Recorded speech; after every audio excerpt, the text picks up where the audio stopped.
What's up, everybody? Good to see you guys. I'm excited about what God's going to do with these directed Bible study videos. I want to just give you a few housekeeping things. Number one, I hope you're enjoying your furlough or your quarantine just like we are here. We're on day 13. In fact, we are at the beach just kind of doing our own thing in private here. See the golf course behind us, but it's a great time, a great opportunity. Nobody here. We've been out on the beach and just kind of walking around and that kind of stuff. But hope you're enjoying your life. We're in day 13 of our quarantine. I do ask that you pray for my wife, Patty. She's got 2 young children and me, and then one on the way that she's got to take care of in the days ahead. So be in prayer for her. Keep her close to your heart as you come before the throne of God. Just a few housekeeping things before we jump into our text this morning, John chapter 2. Number one, there are some discussion questions that go along with the video that will help us as we dive through the text. Those questions are going to follow a pattern. Observe what you read. Try to interpret what the text is teaching us, the passage of Scripture is teaching us, and then applying the lessons to your life. And so those discussion questions are located in the comment section below, a link to those discussion questions. And so I encourage you to take care of that and follow along with us as we and answer those questions. The other thing is, please don't watch this video until you've read and prayed. Pray that the Lord will give blessing to you.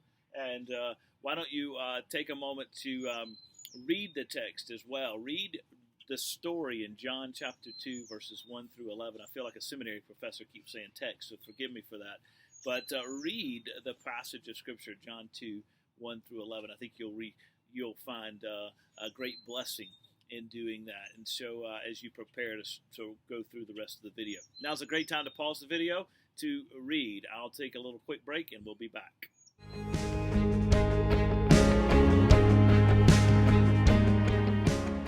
All right, we're back. As I said a moment ago, we're getting ready to study John chapter 2, 1 through 11. And there's a golf course behind us. There's some golfers there. But we're excited that they're able to get out and enjoy the day as well. Let me take a moment to dive into John chapter 2, verses 1 through 11. It's a familiar passage to you, I'm sure. The story of how Jesus turns the water into wine at the wedding at Cana. It's an amazing story of how Jesus is able to turn just simple, bland water into wonderful and the best wine that could have been eaten or kind of been drunk. And the steward of the feast is amazed that he is able to do that. He's amazed at the end product. And we'll talk about that in a moment. But let me give you a little context prior to, in the book of John 2, the story. Jesus in John chapter 1, verses 35 through 51, I believe it is, calls his disciples. Calls, first of all, James, John, Andrew, Peter, Nathanael, and Philip. He calls those disciples to go with him. He tells them 3 things. Number one, he wants them to come to him in faith. Number 2, he wants them to see/experience life with him. And number 3, he wants them to follow him. We have that basic philosophy of discipleship at our church. Come to Jesus, experience life with Jesus, and follow him. Go where he goes. Do what he does. Say what he says. Think as he thinks.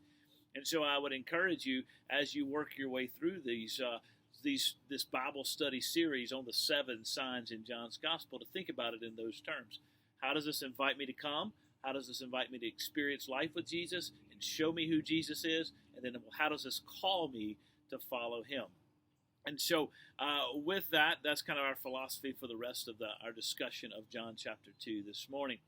John chapter 2, the story, I'm not going to retell it to you in grave detail, but Jesus and his disciples attend a wedding, most likely a family wedding or a family friend's wedding, that they were invited to a wedding. Mary is very concerned when they run out of wine, So I think that ties and connects them to somehow to the family, or at least a close family friend. Mary comes to Jesus and she says, hey, why don't you do something about this? She knows who Jesus is. She knows what he's capable of. You need to do something about this. And so Jesus' response may strike us as a little odd, that an interaction where he says, woman, what does this have to do with me? When we think about that, we may think that's a sign of disrespect, Jesus talking to his mother as a woman. But that is not the case at all. That's the same term that Jesus uses for his mother at the cross in a very sensitive and warm and sweet moment at the cross where Jesus is about to die, he looks to John, his beloved disciple, and he says, "This is your mother." And he looks to Mary, his mother, and says, "Woman, this is your son," where he's entrusting the care of Mary to John the apostle. And that is a wonderfully sweet and gentle and sensitive moment. And if Jesus is going to do that then obviously this is not a term of disrespect, most likely a term of endearment. When he says here, what does this have to do with me? He's actually saying, let me have my way of doing it. Don't force me to step in. Don't force me to do things a certain way. Jesus has his own prerogative. He has his own mission. He has his own agenda in life. And that's his right as the Son of the living God. And so we have to be reminded of that we can't force his hand. He has to work in his way as he wills to bring about his kingdom, ultimately for his glory and for the good of his people. The water is turned into wine.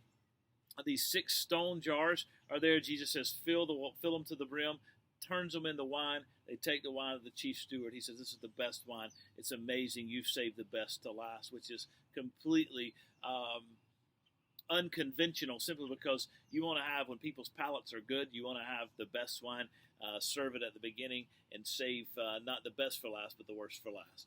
And this case, they saved the best for last. It's a great story. Let me break this story down. 2 main points for us this morning, just 2 main points for us this morning.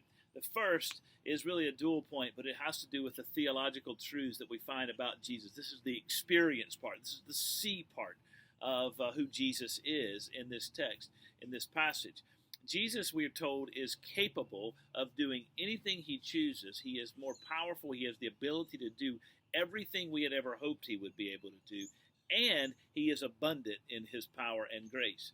Now let me unpack that for a moment. The 6 stone jars were for the rites of Jewish purification. They were there for washing hands. We're familiar with that right now. Washing hands and feet as you came to a dinner party. Water was poured over them, hands and feet, and the dirt was washed off. They were there for that Jewish rite of purification and of washing and making sure someone is clean. Jesus takes that Jewish law standard of purification and he transforms it. And he transforms it in a way that there is an abundance of wine. At the end of the feast, you don't need to have what is roughly considered about 180 gallons of wine. You don't need that at all. That's an overabundance. But the point of the story is to show the Jewish readers and us that Jesus is abundant in his grace and his mercy. We also note that he is capable of doing whatever we had hoped he could do. That's an important point for you and me, just as it was for John's original readers who were Greeks. There's speculation that Greeks had an idea that their gods could turn water into wine, could do amazing things, but they had no proof of it.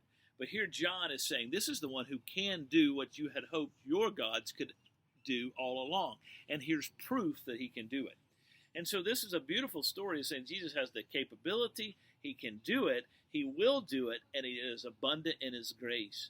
And the beauty of this is that he continues on like this. This isn't a one-time deal. We see it throughout the gospel, and we know that when he ascends to heaven, he sends forth his Spirit, and he continues to work in the same way, with the same power, the same capabilities, the same grace, and the same abundance. And that's a wonderful hope for us today. That's a great encouragement to you. And so one of the questions you're going to be asked is, how can you trust him to do that in your life as you process and apply this to yourself? The second point that I want to make this morning briefly here is that there is a practical application of hospitality and grace and kindness in this story. Remember, Jesus has called his disciples to follow him, to do as he does. Here, Jesus is in an unknown, humble Galilean marriage ceremony. He is in a home that is humble and gracious. We don't know anything about it. It is a nondescript home, a nondescript family, not a big stage.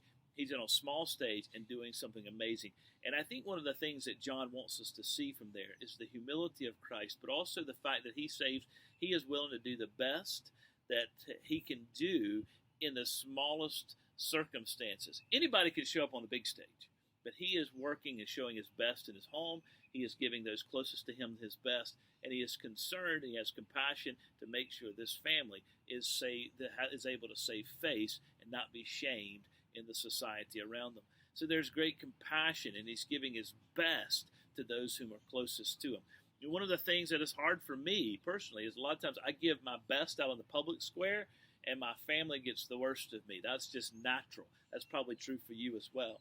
And we want to give our best everywhere, always, but certainly to those who are closest to us, who love us the most. And we see that with Jesus here.